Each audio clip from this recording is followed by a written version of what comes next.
The mirror of the sea. And ships by the brink common and gone, in which form endure a day or two. From the Franklin's Tale. Landfall and departure mark the rhythmical swing of a seaman's life and of a ship's career. From land to land is the most concise definition of a ship's earthly fate. A departure is not what a vain people of landsmen may think. The term landfall is more easily understood. You fall in with the land, and it is a matter of a quick eye and of a clear atmosphere. The departure is not the ship's going away from her port any more than the landfall can be looked upon as the synonym of arrival. But there is this difference in the departure, that the term does not imply so much a sea event as a definite act entailing a process, the precise observation of certain landmarks by means of the compass card. Your landfall, be it a peculiarly shaped mountain, a rocky headland, or a stretch of sand dunes, you meet at first with a single glance. Further recognition will follow in due course, but essentially a landfall, good or bad, made and done with at the first cry of "Land ho!" The departure is distinctly a ceremony of navigation. A ship may have left her port some time before. She may have been at sea, in the fullest sense of the phrase, for days. But, for all that, as long as the coast she was about to leave remained in sight, a southern-going ship of yesterday had not in the sailor's sense begun the enterprise of a passage. The taking of departure, if not the last sight of the land, is, perhaps, the last professional recognition of the land on the part of a sailor. It is the technical, as distinguished from the sentimental, goodbye. Henceforth he is done with the coast astern of his ship. It is a matter personal to the man. It is not the ship that takes her departure. The seaman takes his departure by means of cross bearings, which fix the place of the first tiny pencil cross on the white expanse of the track chart, where the ship's position at noon shall be marked by just such another tiny pencil cross for every day of her passage. And there may be 60, 80, any number of these crosses on the ship's track from land to land. The greatest number in my experience was 130 of such crosses from the pilot station at the Sandheads in the Bay of Bengal to the Scilly's Light. A bad passage. A departure, the last professional sight of land, is always good, or at least good enough. For, even if the weather be thick, it does not matter much to a ship having all the open sea before her bows.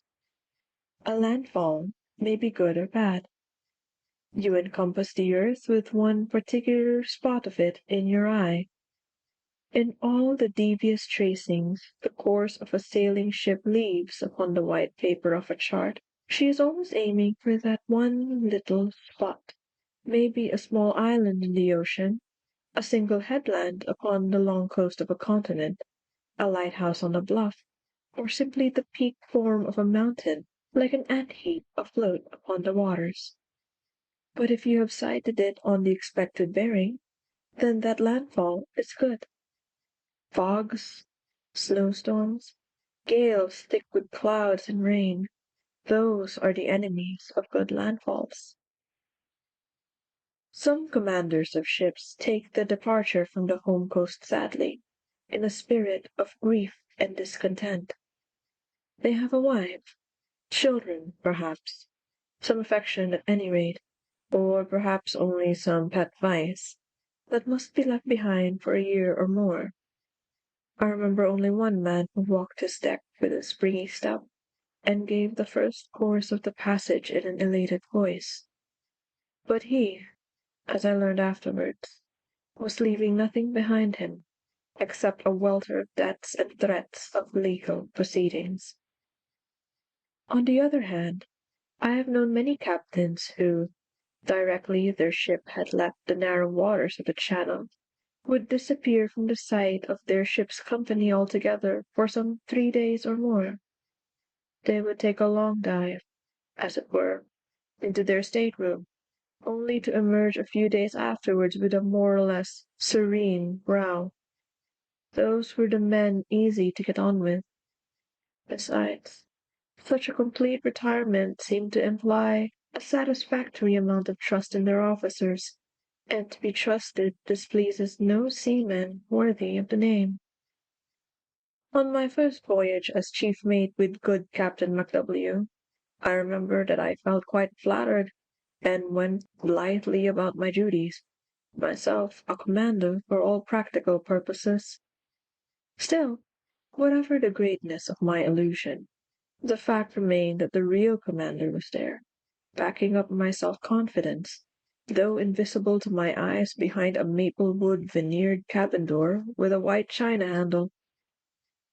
That is the time, after your departure is taken, when the spirit of your commander communes with you in a muffled voice, as if from the sanctum sanctorum of a temple, because, call her a temple or a hell afloat, as some ships have been called, the captain's stateroom is surely the august place in every vessel.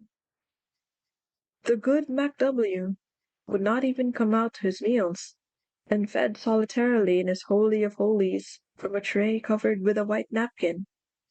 Our steward used to bend an ironic glance at the perfectly empty plates he was bringing out from there. This grief for his home, which overcomes so many married seamen, did not deprive Captain MacW of his legitimate appetite.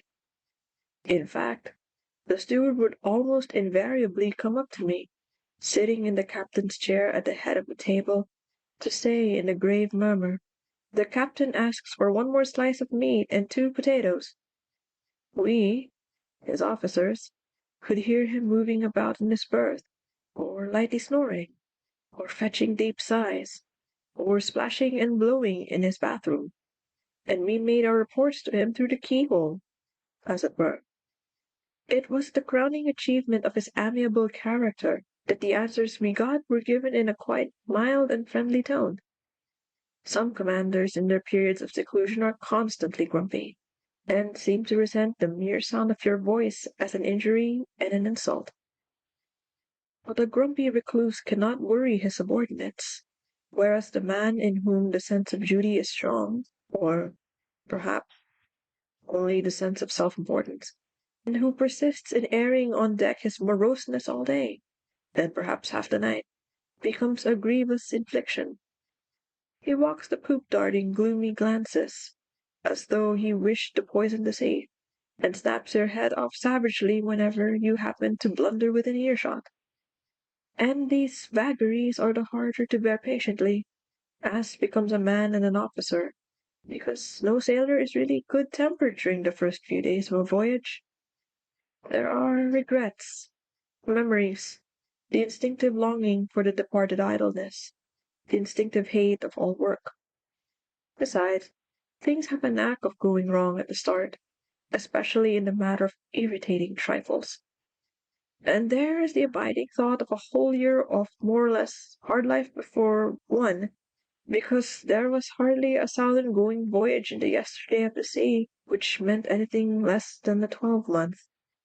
Yes, it needed a few days after the taking of your departure for ship's company to shake down into their places, and for the soothing deep-water ship routine to establish its beneficent sway. It is a great doctor for sore hearts and sore heads, too, your ship's routine, which I have seen soothe, at least for a time, the most turbulent of spirits. There is health in it, and peace, and satisfaction of the accomplished round, for each day of the ship's life seems to close a circle within the wide ring of the sea horizon. It borrows a certain dignity of sameness from the majestic monotony of the sea. He who loves the sea loves also the ship's routine. Nowhere else than upon the sea do the days, weeks, and months fall away quicker into the past. They seem to be left astern as easily as the light air bubbles in the swirls of the ship's wake, and vanish into a great silence in which your ship moves on with a sort of magical effect. They pass away, the days, the weeks, the months. Nothing but a gale can disturb the orderly life of the ship, and the spell of unshaken monotony seems to have fallen upon the very voices of her men is broken only by the near prospect of a landfall. Then is the spirit of the ship's commander stirred strongly again, but it is not moved to seek seclusion, and to remain hidden and inert, shut up in a small cabin with the solace of a good bodily appetite.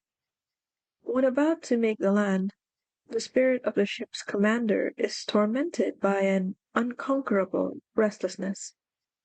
It seems unable to abide for many seconds together in the holy of holies of the captain's stateroom. It will out on deck and gaze ahead, through straining eyes, as the appointed moment comes nearer. It is kept vigorously upon the stretch of excessive vigilance. Meantime, the body of the ship's commander is being enfeebled by want of appetite. At least, such is my experience, though enfeebled is perhaps not exactly the word. I might say, rather, that it is spiritualized by a disregard for food, sleep, and all the ordinary comforts, such as they are, of sea life. In one or two cases I have known that detachment from the grosser needs of existence remain regrettably incomplete in the matter of drink. But these two cases were, properly speaking, pathological cases, and the only two in all my sea experience. In one of these two instances of a craving for stimulants, developed from sheer anxiety, I cannot assert that the man's seaman-like qualities were impaired in the least. It was a very anxious case, too, the land being made suddenly close to, on a wrong bearing, in thick weather, and during a fresh on-shore gale. Going below to speak to him soon after, I was unlucky enough to catch my captain in the very act of hasty cork-rowing. The sight, I may say, gave me an awful scare. I was well aware of the morbidly sensitive nature of the man. Fortunately, I managed to draw back unseen, and, taking care to stamp heavily with my sea boots at the foot of the cabin stairs, I made my second entry. But for this unexpected glimpse, no act of his during the next 24 hours could have given me the slightest suspicion that all was not well with his nerve. An excerpt from The Mirror of the Sea by Joseph Conrad.